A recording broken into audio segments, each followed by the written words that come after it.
cerebrales. Y este es el tronco basilar.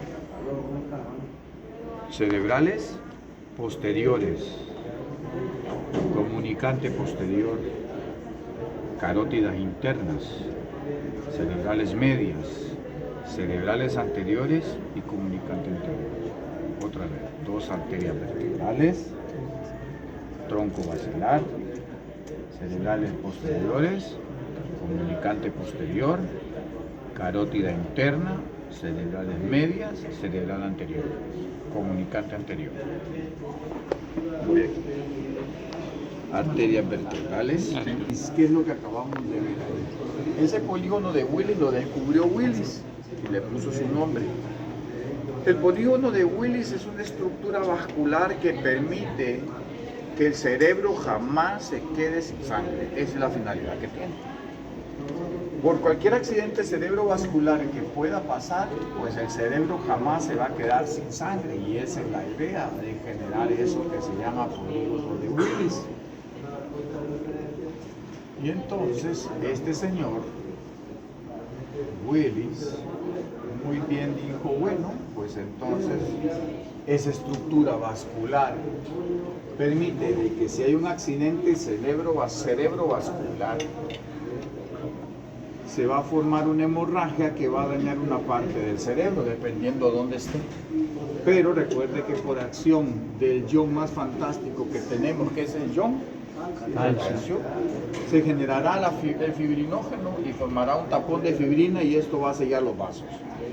Pero si quedan rotos y sellados, ya no va a haber sangre aquí. Pues entonces dijo Willis que la sangre iba a buscar por una vía alterna poder llegar hacia donde se necesite. Si es por este lado, pues se va a ir por este lado, y entonces usted ve que sus abuelitos les dio un accidente cerebrovascular, pero que a los meses ya volvió a recuperar otra vez de nuevo todo. Es esto. La sangre le llegó por otros lados a esa parte del cerebro y evitó que muriera. En algunas ocasiones es tan grave el accidente cerebrovascular que ya no vuelven a recuperarse, ¿no? Esa parte del cerebro se muere. Pero la idea de esto de que el polígono funcione de esa manera es porque Willis dijo que iba a evitar que la sangre dejara de llegar a cualquier lado. ¿Cómo se forma el polígono de Willis? Pues se va a formar por la unión de las arterias vertebrales, y esa arteria vertebral hay derecha y arteria vertebral izquierda. Y la unión de las arterias vertebrales me van a formar este tronco que fantásticamente se va a llamar tronco basilar. Y el tronco basilar tiene ramas. Va a tener unas arterias que se llaman cerebelosa, póstero, inferior. Porque la cerebelosa antero inferior es rama de la arteria vertebral. Va a tener unas arterias que se van a llamar arterias pontinas. Va para el puente de Barolio, lo abrazan, mirad las arterias ahí.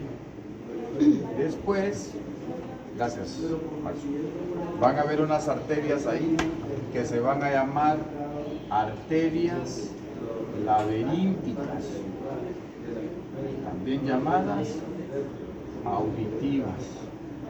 Entran por el conducto auditivo interno para darle irrigación al oído interno. Y estas últimas que están aquí se van a llamar cerebelosas superiores. Y por último, las arterias cerebrales posteriores. Y estas son todas las ramas que del tronco basilar.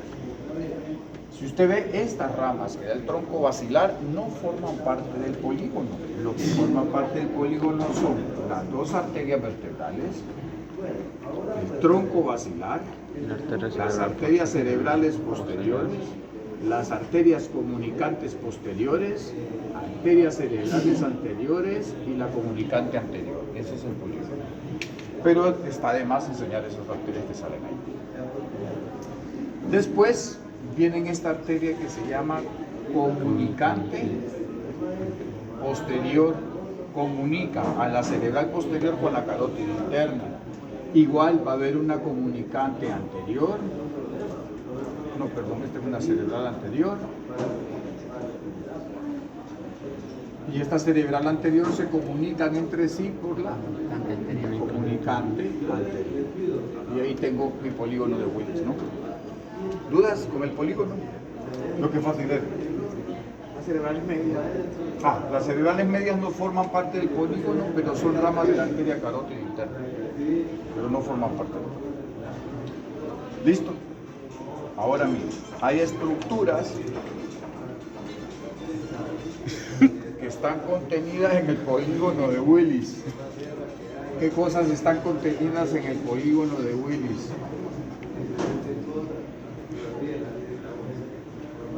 Esto que está aquí. Me creo si me dice qué es eso. No lo van a decir nunca. No me quedo como era. Quiasma óptico. El quiasma óptico está contenido en el polígono de Willis.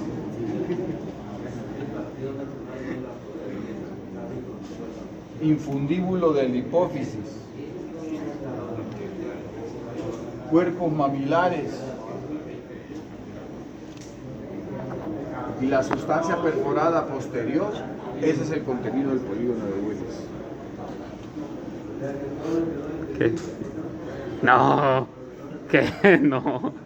¿Qué bárbaro? No. ¿Qué Ni pasa? simularon. A No. ver, ese es el contenido del polígono de Willis. Usted no me asusté un salto, no sabe nada de eso. Quiasma óptico, infundíbulo de hipófisis, cuerpos mamilares y sustancia perforada posterior, es el contenido del polígono de Willis. Bien, ahora vamos a otra parte. La arteria que se encarga de llegar al cerebro se va a llamar arteria carótida interna. Y esa arteria se va a encargar de llegar hasta el cerebro. La finalidad de llegar hasta el cerebro es que tiene que llegar el cerebro, ¿no? Y va a entrar a través de las bases del cráneo. ¿De dónde surge la arteria carótida interna? Pues va a surgir de una arteria en común, que nosotros ya la conocemos, que se va a llamar carótida común. Y esa carótida común se divide en carótida externa, que ya no nos interesa, y en la carótida interna, que esa sí nos va a interesar.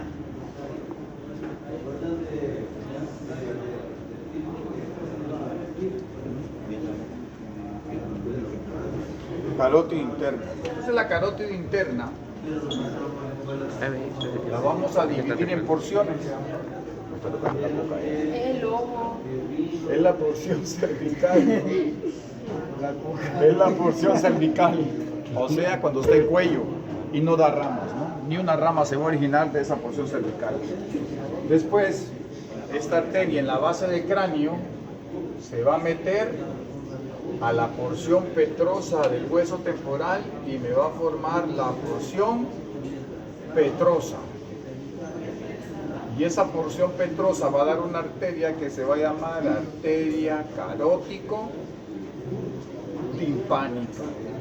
Y la arteria carótico-timpánica es rama de la porción petrosa de la arteria carótida interna. Y es la única rama, éxito, es la única rama que da tiñaremba.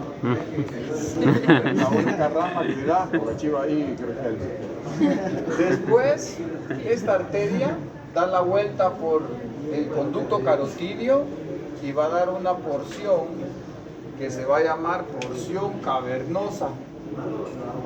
La porción cavernosa. Y la porción cavernosa va a dar ramas. ¿Cuáles son las ramas de la porción cavernosa? Vamos a tener una arteria que se llama hipofisiaria inferior. ¿Para dónde va? Para la hipófisis, por abajo, ¿no? Va a tener un tronco que se llama tronco meningo hipofisiario. ¿Te puede pasar?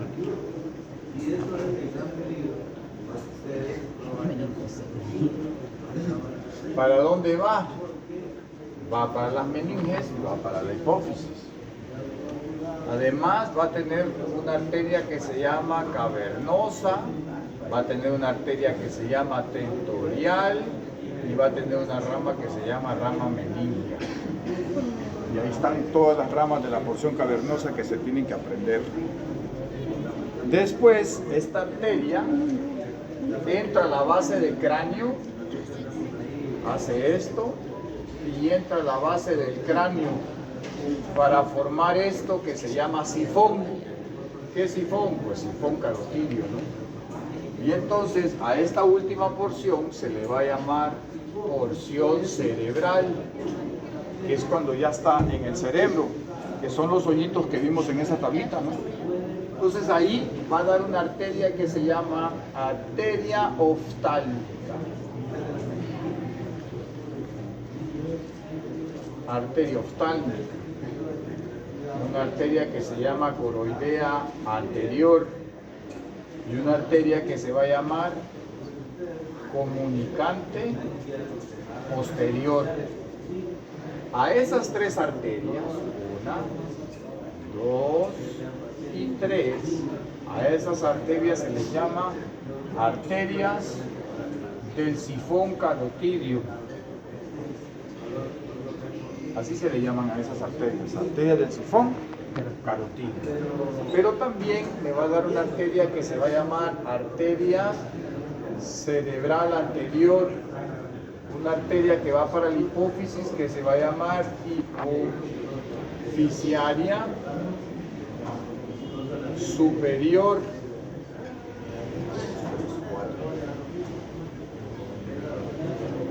4, 5, y ahí están todas las ramas que tiene la última porción de la arteria carótida interna. Tiene 5 más 5 son 10, 11. 11 ramas de la arteria carótida interna con sus 4 porciones. Y ya terminé carótida interna, mire qué fácil. Facilitiva. Me interesa. Y es ese nervio. ¿Qué nervio es ese? No, ¿qué nervio es ese? Que toro, ¿no? Es el nervio facial, ¿no? Este nervio facial es muy importante porque creo que es uno de mis nervios favoritos. Es sensitivo, es motor, o sea, vamos a decir que su componente es mixto. ¿Pero por qué es de mi predilección? Porque este nervio es para el gusto. Percibir los sabores es gracias a él, a través de un nervio que se va a llamar nervio cuerda del tímpano. Entonces ese nervio va a permitir que yo pueda degustar las cosas. Lo otro es el responsable de que usted se mire joven. ¿Quién no quisiera verse como la doctora? ¿Va? Bien estiradita, bien. Pero lastimosamente nos miramos como él, no como usted, chico, como aquel, ¿va? Todo arrugado, ¿no? Puro periódico arrugado. Entonces, obviamente el nervio facial está formando parte de eso. Pues entonces este nervio facial nace a nivel del surco continuo. Y este nervio facial, cuando nace, va a dar su primera rama que se llama nervio intermediario. Según Gardner de Wisberg. Y no es más que el mismo nervio petroso superficial menor. Es el mismo nervio petroso superficial menor, es el mismo nervio intermediario de Wisberg. Su inervación netamente es parasimpática. O sea que nace parasimpático, ya de un solo, nace del puente junto acompañando a la rama motora, ¿no? Pero después ese nervio facial va a entrar, sale, mejor dicho, sale, no es lo mismo, sale por un conducto que se va a llamar conducto auditivo interno. ¿Para dónde va? Al oído interno. Lo vimos ayer.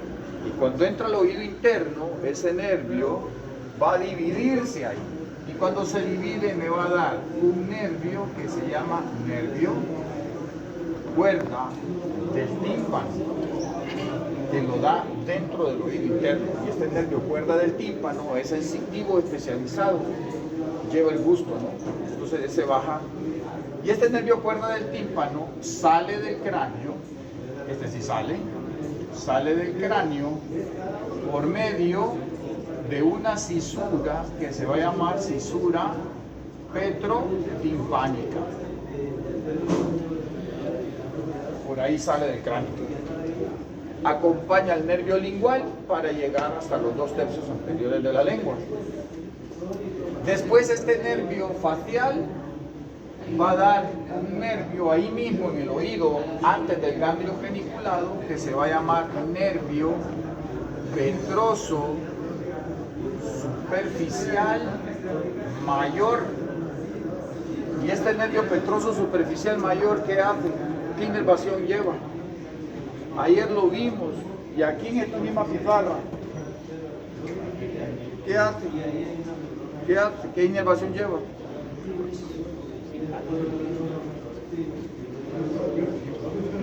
No, lleva inervación parasimpática. ¿Y qué hace ese nervio con su inervación parasimpática? ¿Con quién se une? Dios santo, ya lo vimos. No quieren pasarlo. Más un nervio que se llama nervio petroso profundo. ¿Y qué forman? ¿Qué forman? Ajá, estos dos, ¿qué forman? El nervio petroso profundo es simpático. Dios santo, yo lo mismo. Es el nervio vidiano o del conducto pterigoideo. Entonces, estos dos, este es del simpático, este es del plexo carotidio, este es del facial, me van a formar el nervio vidiano o del conducto pterigoideo.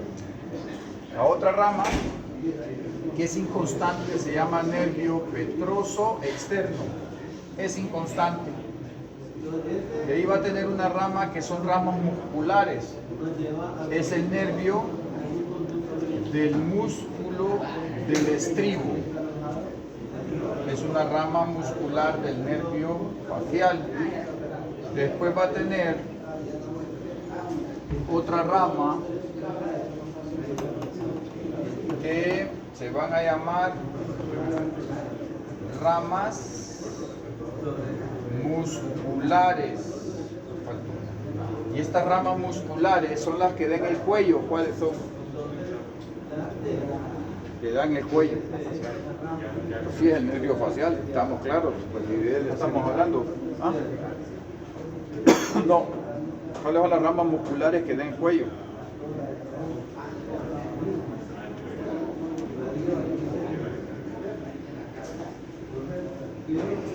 Para el músculo estiloideo y para el músculo vientre posterior del digástrico, la va a dar ahí en cuello. Están los 6. Usted tiene 2. Falta una puta. 6. No, el miloideo y del trigémino, qué pedo, bro. Entonces el 6 se llama nervio auricular posterior. Y el nervio auricular posterior le va a dar inervación a los músculos extrínsecos de la lengua. ¿Cuáles son? Músculos extrínsecos de la lengua, ¿cuáles son? De la oreja. Yo me lo voy a hacer solito. De la oreja. ¿Cuáles son? Los mismos solo lo mencionamos. Son los músculos extrínsecos. Solo lo mencioné. Son el auricular superior, anterior y posterior. Esos son los músculos extrínsecos de la lengua. Auricular anterior aquí, superior de la lengua de la oreja, y superior aquí y posterior acá atrás. Y son los responsables de mover las orejas. Eso es lo que hacen.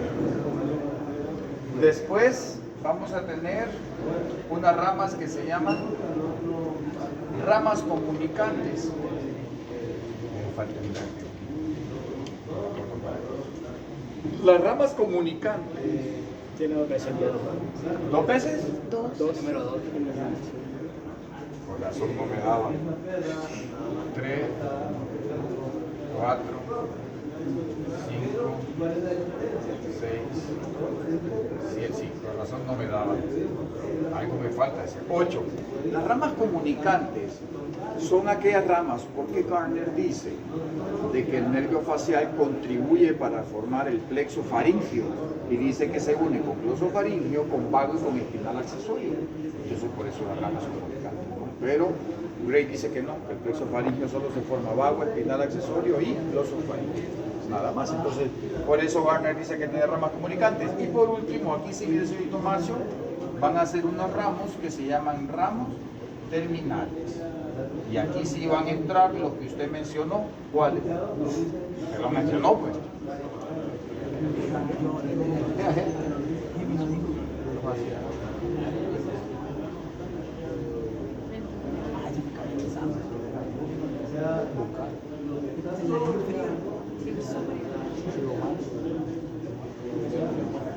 Ya están todas las ramas del nervio facial. Esas sí las tienen que saber. Ahora, al final, este nervio emerge del cráneo. Al final todo este nervio emerge del cráneo por medio del agujero denominado estilo mastoideo. Por ahí sale de la base del cráneo, por el agujero estilo mastoideo. Entonces ya sé por dónde sale. Ahora, en cuerda del tímpano, el solito sale por la cisura petrotimpánica. ¿Quién acompaña el nervio facial en el agujero estilo mastoideo? Lo acompaña la arteria estilomastoidea, rama de la arteria auricular posterior. Y hoy sí ya terminé el séptimo párrafo. Esto tiene nombre de plexo también, ¿verdad? No, es que el examen no lo pregunta. Es que ese es motora. El cervical es motor, la facial es motora en la cara. Cervical, mentoniano, bucal, cigomático, temporal. Son para los músculos de la expresión. Lo que le preguntaré a usted son las ramas cutáneas del plexo cervical, supraclaviculares, cervical transversa, auricular mayor y occipital menor. Y tal vez lo confundió. No, sí, pero no es el examen. De otra forma. Sí, sí. Tengo un